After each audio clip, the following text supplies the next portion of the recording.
आखिर क्यों रावण ने किया अपने ही भाई विभीषण की बेटी के साथ संबंध?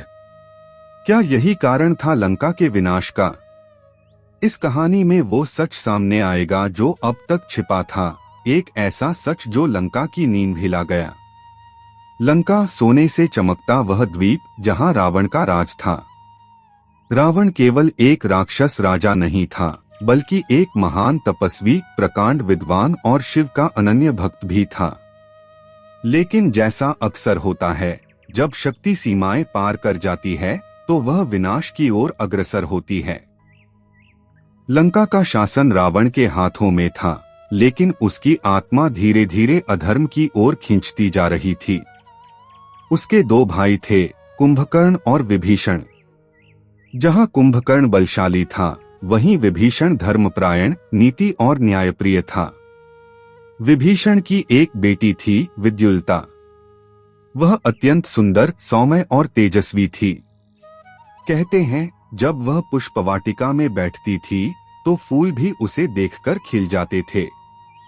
उसका मन ज्ञान और धर्म में रमा रहता। एक दिन लंका में एक भव्य यज्ञ का आयोजन हुआ, जिसमें समस्त राक्षस कुल एकत्र हुए। यहीं रावण की दृष्टि विद्युल्ता पर पड़ी और उसके भीतर एक विचित्र हलचल जागी। यह कन्या, यह कोई सामान्य स्त्री नहीं है। इसकी ऊर्जा, इसकी आंखें, यह लंका की रानी बनने योग्य है, रावण ने सोचा। परंतु समस्या यह थी कि वह उसकी भाई की बेटी थी, अर्थात पुत्री तुल्य। विभीषण के लिए यह विचार भी अधार्मिक था। रावण ने एक दिन विभीषण को बुलाया। भाई, मैं एक प्रस्ताव लेकर आया हूं, उसने कहा। विभीषण ने कहा, राजन, आज्ञा दें। मैं चाहता हूं कि विद्युल्ता का विवाह मुझसे करवा दो, रावण ने बिना झिझक कहा। विभीषण सन्न रह गया। महाराज, वह आपकी भतीजी है। यह धर्म के विरुद्ध है। धर्म या अधर्म, मैं जो चाहता हूं वह प्राप्त करता हूं। लंका की सुरक्षा और समृद्धि के लिए यह आवश्यक है, रावण ने उत्तर दिया।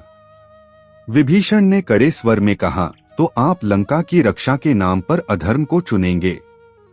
यह विवाह नहीं, पाप होगा।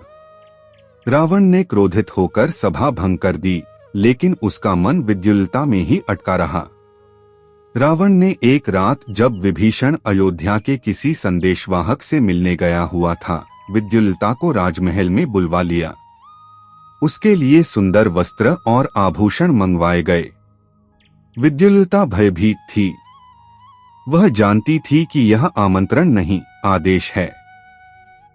जैसे ही वह पहुंची, रावण ने उसे जबरन अपने कक्ष में ले जाकर उसके साथ बलपूर्वक संबंध स्थापित किए।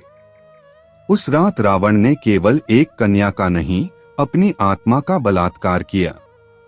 उसने वह सीमा लांघी जहां से वापसी असंभव थी। जो व्यक्ति स्त्री का सम्मान नहीं करता, वह चाहे कितना भी महान हो, उसका अंत निश्चित है। हे रावण, आज तूने नारी का अपमान नहीं किया, तूने अपने कुल का नाश कर डाला। मैं तुझे श्राप देता हूं, तेरी मृत्यु एक नारी के कारण ही होगी। सुबह होते ही विद्युल्ता ने आत्महत्या कर ली। रावण के महल के द्वार पर उसका शव पड़ा मिला। विभीषण दौड़ता हुआ आया। उसकी आंखों में आंसू थे, पर मन में ज्वाला। रावण, तूने मेरी बेटी को नहीं मारा, तूने अपनी लंका को मार डाला। आज से मैं तेरा भाई नहीं, तेरा शत्रु हूं। और मैं तुझे श्राप देता हूं, जिस स्त्री का तूने अपमान किया है, उसी की जात की एक नारी तेरे अंत का कारण बनेगी। रावण ने ठहाका लगाया, श्राप? मुझे कोई नहीं मार सकता, मैं अमर हूं। परंतु नियति रच चुकी थी योजना। समय बीतता गया। एक दिन रावण ने सीता का हरण किया, वही स्त्री जो एक बार फिर एक नारी के अपमान की प्रतीक बनी।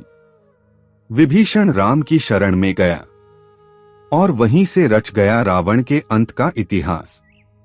राम ने युद्ध में रावण का वध किया, एक नारी के सम्मान के लिए।